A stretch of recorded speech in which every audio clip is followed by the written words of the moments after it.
Hey, how's it going? It's Stephen here from understandingaudio.com, and instead of giving you a big long introduction, I'm going to get straight into this video and talk about what I want to talk about. And as you can see from the title of the video, it is how to mix a loose recording. Now, what do I mean by a loose recording? A loose recording to me is something that just isn't quite in time, just doesn't quite cut it. And in modern production terms, we have a real tendency to try and get everything on the grid, sounding pristine and just perfectly timed all the way through from start to finish. And that's because we have the luxury of being able to record all our parts at different times. We use multi-track recording to our benefit because that makes a lot of sense. Not all of us have a large recording space or a large recording studio to fit all of our band or all of our musicians in one space at once and record them all at the same time. There's also gear limitations. We might simply just not have enough microphones to record everybody at once. So it makes sense to record the parts separately. But that also feeds into the idea of getting everything pristine, because you use a click track, record the drums, use elastic audio or something similar like that that comes with your DAW to make sure everything's perfect on the grid. Then all the other instruments follow and you spend ages just getting them nice in time on the grid, really pristine, and you just get this horrible sterile sounding mix. Now, I know you probably don't do that every time, but I'm sure you've done it at least once on one of your mixes along the way. I know I have, and it's something that I've really distanced myself from over the years. So a loose recording or tempo drift over the space of a session, or things just not quite fitting together perfectly on the grid, is not really that big of a deal. All you have to do is go back and listen to old Led Zeppelin records and you'll realize straight away that a lot of their stuff has a lot of the mistakes left in there. Does it make it any less great? Absolutely not. Is somebody going to come along and say, oh, those drums aren't perfectly on grid, John Bonham was a terrible drummer and Led Zeppelin are awful? If you're saying something like that, then go and have a good long hard look at yourself in the mirror. But anyway, things do not always have to be perfect. And I want to share with you some lessons I learned from a recent session where the recording was a little bit loose. The timing was not ideal all the way through the track. So this session is actually 20 years old, not the Pro Tools session, because this was recorded on ADAT back in the day, but it was restored, it was brought back into Pro Tools, and then I was able to work with it through the joys of modern technology. Now what I have here is a very rough and ready punk style band and an engineer who was pretty green when he was recording these tracks. There were about 7 or 8 drum mics, all pretty much giving me the same information, and I managed to use 3 in the final mix: a kick, a snare, and a room mic. The rest of the stuff, if I use it in the mix, it'd just be cluttering things up and just smearing the sound. So I killed them. The other tracks were actually recorded pretty well, but I really want to focus on the drums in this video, because if you're recording a band like this, kind of giving a live performance in the studio, the drums are keeping everybody in time. So if the tempo drifts on the drums, the tempo drifts with everything else. Now hopefully they all drift together and everything stays in time, but for the purposes of this video, I'm just going to focus on the drums so you can do the very same thing. So let me just play you back a little bit of what I'm working with. Here is just the kick drum mic on its own.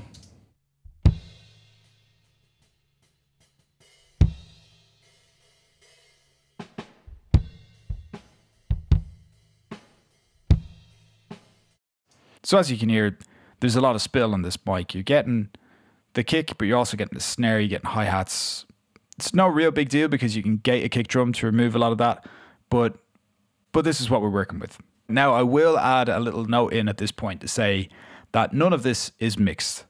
You'll notice that my levels are at 0 on the faders for all 3 tracks. So no comments about the mix, please. This is very raw, rough and ready. It's as if I'm still doing the mix prep and I'm just going through the editing phase of my mix. So the first thing that I want to do when I pull in a whole load of stems into a session is to find the tempo of the track. And that's really not a difficult thing to do.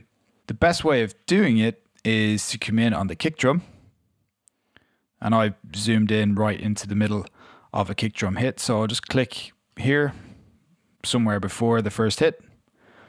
And make sure tab to transient is on up here. Tab to transients, tab to transients. It's now on. So if I hit tab, that brings me right up to the start of this kick drum hit. And then I want to get right up to the start of the very next bar. So if I play from this point just to hear where the second bar starts. 3, 4, 1. Okay, makes sense that it would start at that next kick drum hit, but now you know as well. So now I'll hit shift and tab again, shift and tab again, and again, and again.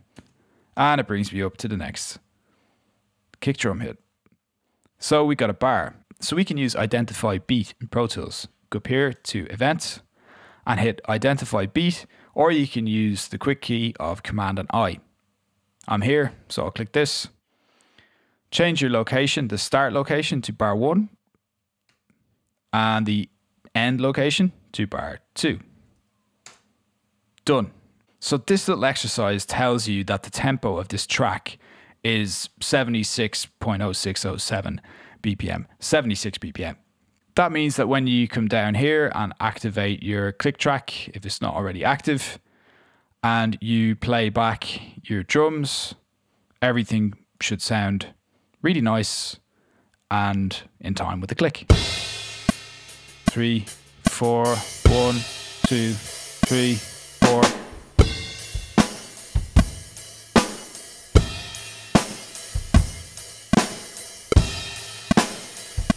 Oh.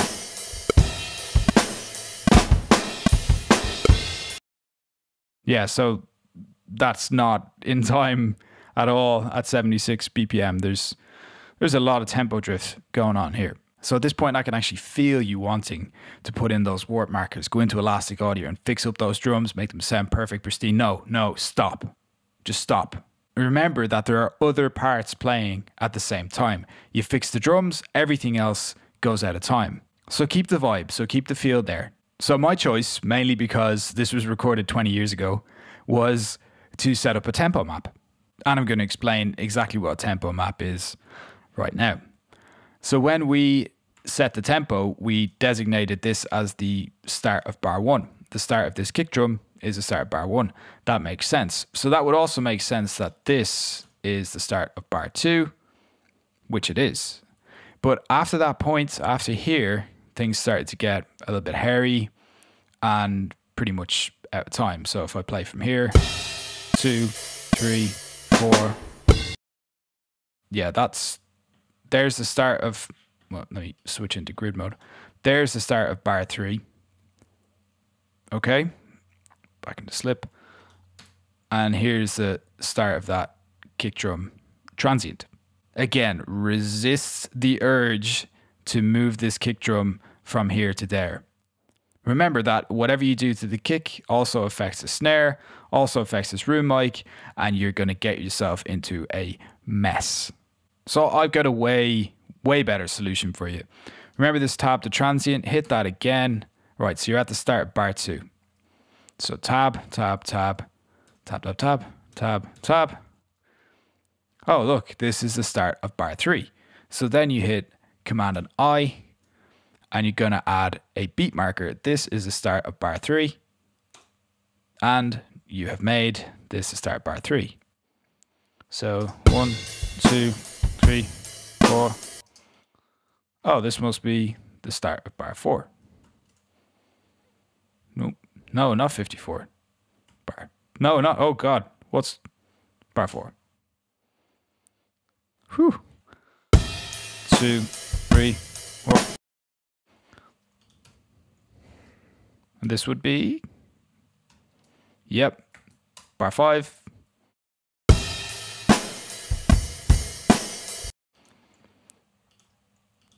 And no, I am not going to set up a tempo map for the whole song in front of you because it would just not be all that enjoyable to watch and you're trying to learn something. So let me just explain what this is. So you can see there's quite a bit of a drift here, but you can actually see how far it drifts in and out. Start at 76, Stay at 76, creeping towards 77, back down to 75.8, below 76, all the way down to 74.79, back up to 75. So this is just going to keep happening throughout the recording, especially on things like fills and breaks in the song. The band is going to speed up and slow down all the way through. So let me show you what the finished tempo map actually looks like.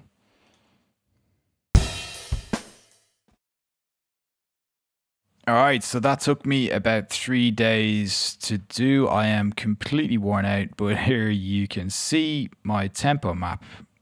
You know, you can see it all the way through. Drifts quite a bit, goes from 77 down to 74 up to 78. You know, we've been over this already. There's quite a bit of drift in the performance. So that click track at 76 just wouldn't have worked for the whole thing. Hey man, just record without a click track, it's fine, just mix without a click track. Yeah, I know, it's fine. Yes, it's okay to mix without a click track, but if you want to use tempo sync delays or anything cool like that, it's not just about the click track. You've got a tempo map now, so your tempo sync delays will actually work in time with the music. So if I click anywhere and play back, that's the very start. Here.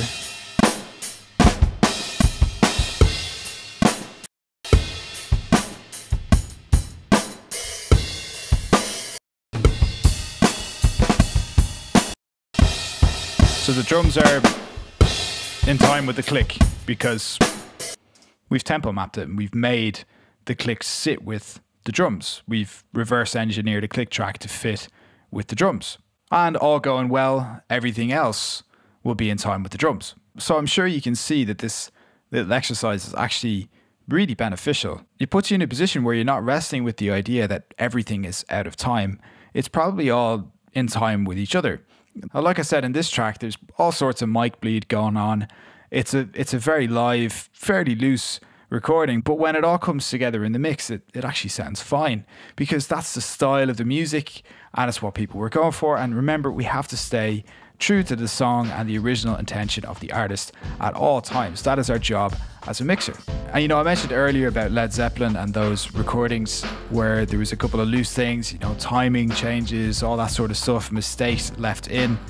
And now I've spoken about the style of music and people's taste. Now, I will say this over and over again, whether it's your music that you're mixing or somebody else's, it is our job as a mixer to stay true to the original intention of the song. We're there to help bring the story and the music to life. And right now today, as well as this video, I've got something that's really going to help you with that. Now I put together a guide for you it's completely free, and it's called the one hack that guarantees a unique pro sounding mix. And I wouldn't have given it such an audacious and ridiculous title if I didn't think it was true. This guide will take you through every single step of the mix, all the way from start to finish. It's going to show you all sorts of little things to unlock your taste as a mixer, no matter what level you're at, to really help bring life into your mixes and just display your taste as a mixer, while, like I said, staying true to the original intention of the song. Now, whether it's working with a loose recording like this or getting everything smack bang on the grid for a nice electronic piece of music, unlocking your taste and knowing when the right time to do these things is just so important. And I really want you to feel that you just own that part of your mixing ability, and it's just innate for you to mix in such a way that you're able to use your taste and your full potential as a mixer. So to grab the guide for free, just go to getpromixes.com and download it straight away. Don't forget to leave me your email address so that you can download the guide and that you're signed up to understandingaudio.com, where I give away all sorts of free stuff and free information every single week to my subscribers. We've got a great community over at understandingaudio.com of people sharing their ideas and just helping each other out on their mixing journey. So to get started right now and to get more free stuff from me, all you need to do is go over to getpromixes.com right now. Now, as always, I'll be back with another video very soon. I hope you're having an amazing day and keep having fun making great music.